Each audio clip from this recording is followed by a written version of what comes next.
Hello friends, welcome back to my channel. I am Kajari. আজ আমার ভাইপোর আইবুড়ো ভাত। দুপুরবেলা এই আইবুড়ো ভাতের অনুষ্ঠানে আমি আজকে এই কুর্তিটা পরবো। খুব সিম্পল একটা ব্ল্যাক কুর্তি, কিন্তু খুব এলিগেন্ট। এটাকে আমি ব্ল্যাক লেগিংস দিয়ে পরবো।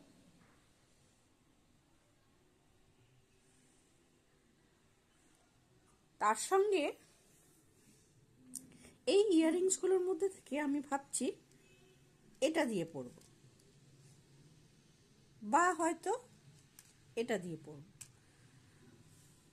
তা আপনারা কোনটা বলেন, কোনটা আমার পড়া উচিত, একটু কমেন্টে লিখে জানাবেন তো। আর এক হাতে পরব এই নোয়া বাঁধানোটা।